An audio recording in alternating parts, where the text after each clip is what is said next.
Telugu YouTube ఛానల్లో మీ వ్యాపార ప్రకటనల కోసం 9154949554 కి కాల్ చేయండి. ఏ రాయి అయితేనేమి పళ్ళు రాలు కొట్టుకోవడానికని ఓ సామెతుంది. ఆంధ్రప్రదేశ్ ప్రజల ముంగిట ఇలాంటి ఆప్షన్లే ఉన్నట్లుగా కనిపిస్తున్నాయి.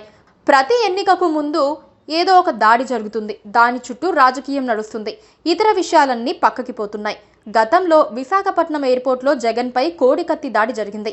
ఈసారి రోడ్డుపై గులకరాయితో దాడి జరిగింది. అంతా చంద్రబాబే చేశారని వైసీపీ రాజకీయం ప్రారంభించారు. టీడీపీ ఎదురు దాడి చేస్తోంది. ఇంతకు మించి ఏపీలో ఏమీ ఉండదా? ఏపీ సీఎం జగన్మోహన్ రెడ్డిపై ఎన్నికలకు ముంగిటే దాడులు జరుగుతాయి. అది కూడా అంతా సీక్రెట్గా. అక్కడ దాడి జరుగుతుందని ముందస్తుగా అంతా రెడీ చేసుకున్నట్లుగా జరుగుతూ ఉంటాయి. 2019లో ఎన్నికలకు ముందు విశాఖ ఎయిర్పోర్ట్లో జరిగిన కోడికత్తి దాడి, ఆ తర్వాత దాని చుట్టూ జరిగిన డ్రామా ఇప్పటికీ సజీవంగానే ఉన్నాయి. ఇప్పుడు రాయితో దాడి జరిగింది. ఇలా రాయి పడిందని తెలియగానే అలా వైసీపీ నేతలు చంద్రబాబు పేరుతో రోడ్డు మీదకు వచ్చేశారు. తమ సమస్యలన్నిటికీ పరిష్కారం లభించినట్లేనని వైసీపీ నేతలు ప్రకటనలు చేయటం ప్రారంభించారు. అది తప్ప మరో ఇష్యూ లేదన్నట్లుగా మాట్లాడుతున్నారు. జగన్మోహన్ రెడ్డి బస్సు యాత్రకు వస్తున్న స్పందనపై భిన్నాభిప్రాయాలున్నాయి. ఆయనకు ఉండే సెక్యూరిటీ, ఆ నియోజకవర్గంలో పోటీ చేసే అభ్యర్థి అతి కష్టం మీద తీసుకువచ్చే 100-200 మంది తప్ప సామాన్య జనం ఎవ్వరూ పట్టించుకోవటం లేదన్న ప్రచారం జరుగుతోంది. ఇలాంటి సమయంలో దాడి జరిగింది. కానీ ఈ దాడిపై ఎన్నో అనుమానాలు వ్యక్తమవుతున్నాయి.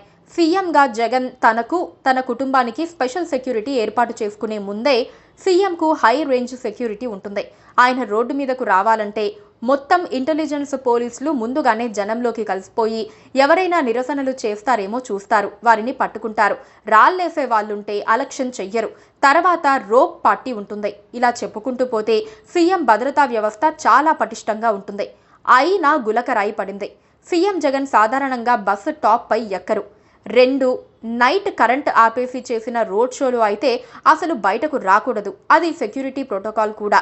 ముఖ్యమంత్రి స్వయంగా తన భద్రత కోసం ఇన్ని చర్యలు తీసుకుంటున్నా కానీ రాయి వచ్చి పడింది. ముఖ్యమంత్రి హోదాలో ఉన్న వ్యక్తిపై రాయి వేయటం అంటే చిన్న విషయం కాదు.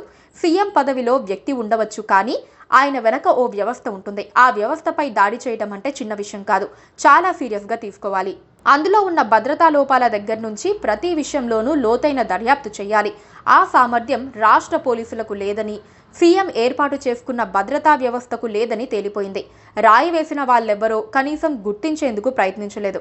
జగన్ వస్తోన్న సమయంలో జనాల్ని సాక్షి మీడియాతో పాటు ఇతర మీడియాలు కూడా చాలా వరకు వీడియోలు తీశాయి. రాయి వచ్చిన వైపు నుంచి 20-30 మంది ఉంటారు.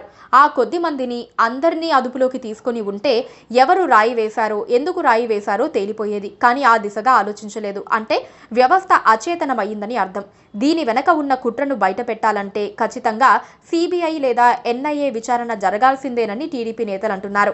కనీస విచారణ పోలీసులు చేయకుండానే జగన్పై రాయి దూసుకువస్తే దానికి చంద్రబాబే కారణమని ఆరోపించి సానుభూతి రాజకీయాలు ప్రారంభించగానే వైసీపీ రాజకీయంపై నెగిటివిటీ ప్రారంభమైంది. రాయితో తగిలింది అతి చిన్న గాయం. చిన్న బ్యాండేజ్ వేసుకున్నారు. మళ్ళీ ఆసుపత్రికి వెళ్లారు. ఆసుపత్రి డ్రెస్ వేసుకుని వైద్య పరీక్షలు చేసుకుని ఫోటోలు తీసుకుని మీడియాకు రిలీజ్ చేశారు. ఎందుకు ఇదంతా? ఓ వైపు లేని జనస్పందన, మరోవైపు షర్మిల, సునీత వేస్తోన్న ప్రశ్న, ఎన్నికల బరిలో వెనకబడిన అన్నింటికీ పరిష్కారాన్ని గులకరాయితో వెతుక్కున్నారన్న అనుమానాలు విపక్షాలు వ్యక్తం చేస్తున్నాయి. 5 ఏళ్లలో ఏపీలో ప్రతిపక్ష నేతగా ఎన్నిసార్లు రాళ్లదాడులు జరిగాయో లెక్కలేదు.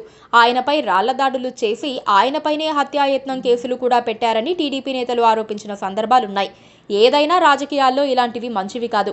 ఏపీలోనే ఎందుకు ఇలాంటివి జరుగుతున్నాయో ప్రజలు ఆలోచించుకొని తెలివైన నిర్ణయం ప్రకారం ఓటు వేయాల్సిందే.